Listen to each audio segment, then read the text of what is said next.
yourself a weather weenie, but today Anwar Knight is a pinball wizard. Anwar. Yes, indeed, Michelle. Welcome to Pinball Wizard's world here. In fact, there are 10 worlds, 10 private collections owned by membership of the Toronto Pinball League. And as far as they know, it is the largest private collection of machines or games on the planet. We're talking some members alone, there's 40 members, have 60, 70, 80 games in their homes. So we're here in Maple. And, you know, some of these machines, and I should stop calling them machines, they're games to these people, are iconic, like the Addams Family game. That is the most popular game ever made. So we're going to learn a little bit about this and explore the life of a pinball gamer. And over here, you know, we look at the Addams Family. Even to this day, they're still making games. This is Houdini. This is the latest one. In fact, it's not officially out to the public quite yet, but we'll learn more as we hang out with the Toronto Pinball League. We're broadcasting live with the Toronto Pinball League. If we play it right, we'll get a bonus game. We'll let you know how we do live here on CTV News. Stay with us. Thank you, Anwar. We're hanging out with the Toronto Pinball League. You know, every game has a story, and it spans decades, but they're still making some. This is the newest one, Houdini. Jerry Power is with Player One. You're the Canadian distributor. So this isn't officially out, but the fact that there is still a want for games. It's unbelievable. Right now, there are 4 major manufacturers. They are making pinballs for this community. These are the millennials that have been out for the last 10 or 20 years. Disposable income. Now they're setting them up in their homes, not allowed outside anymore. So they have to bring them in, have the wife sit down. This is fantastic. All my friends are downstairs, safe. So that's pretty. And the fact that digital technology is now in this. You have LED screens. Everything is electronic, so it's a combination of the both worlds. We're going to have your full forecast and look underneath one of these machines coming up next. Stay with us. Oh, by the way, Mike is the league champ here right now. Yay for Mike. Woo! Let's get back to our pinball master. I loved playing pinball as a kid. Did you, Ken? As a matter of fact, I had a pinball machine. Did you? Yeah. Oh, really? Yeah, and you know what? They're extremely heavy. You Yes. go over, and most of those will be bolted to the floor, right? So people can't bump them. Yeah, no kidding. But if there's a free one there, you go ahead and lift that puppy up. They're extremely Don't heavy. say that, Ken. Don't tell anybody to try to lift one, because you're absolutely right. It could be dangerous. Yeah, they are very heavy. Mine ended up going to a friend of mine who, I bet he has 24 pinball games. A collector like the folks there. Yeah. Maybe he should be part of the Toronto Pinball League. Maybe because he is. Maybe he is. Yeah. You know, we're talking hundreds in terms of all the games with all the members. There's some 40 members. And it was Montague Redgrave back in 1870. He was a British inventor who really was credited with creating the pinball machine. He readapted an old game that was similar to pool as a pool table.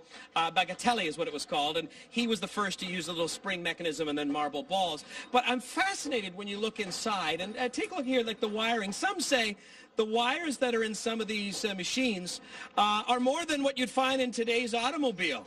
And all done by hand to this day. Of course, the circuits have changed. I want to introduce SHAUN, part of the Toronto Pinball League. So how did it evolve? Like the box shape is the same. There's still wires, but in contrast to other machines, what's different now? Okay, so back in the day, this is from 1976. Okay. This is odds and evens. This is electromechanical. So everything in there is just chimes. There's no circuit boards in here. Okay. If you progress just to the left to Electra, you'll see the difference. This one here, now it has circuit boards in it. I see. Has digital for the readout for your scoring versus a wheel that's in here.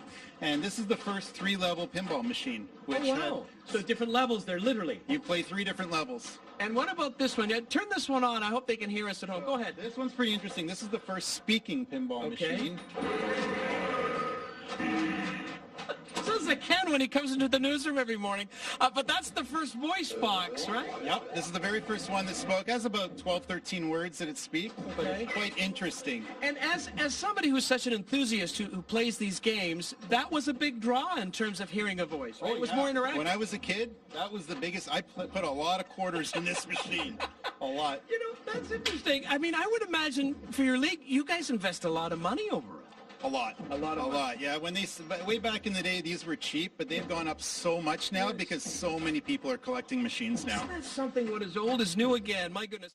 Anybody hearing that music? So I got to ask you, as you play this triple-decker here, is this better for you, or you like the olden way where it was really just one platform? Oh, no. This is amazing. This actually is a jukebox built right into it, and you can change all the songs.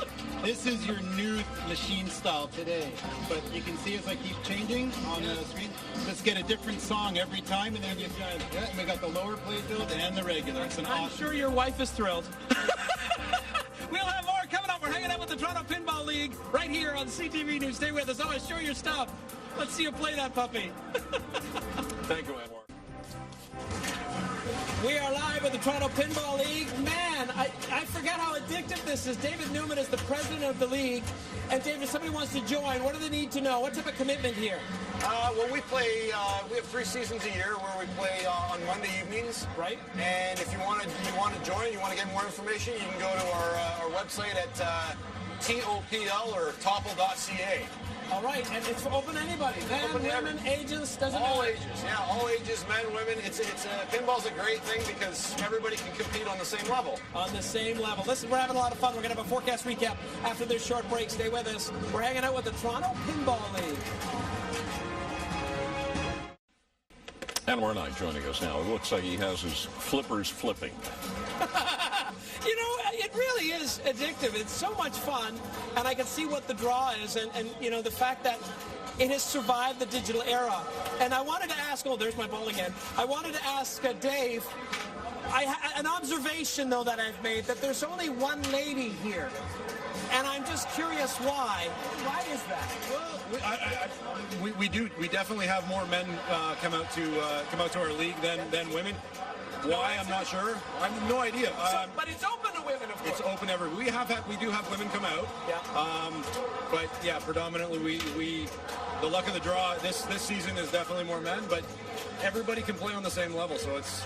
And speaking of level, and Elena, I know you didn't want to come on camera, so I won't ask you a question. But very quickly, you're the world champ, and you'll be competing when next? I'll be competing on Wednesday in Las Vegas. And what would be the big prize that you're after? That would be the national championship, and it'll be about $4,000 and a new pinball machine, I think. Look at that, eh? Isn't this fascinating? I'm going to post some pictures and a video on my Instagram account. We want to thank everybody at TPL, Toronto Pinball League.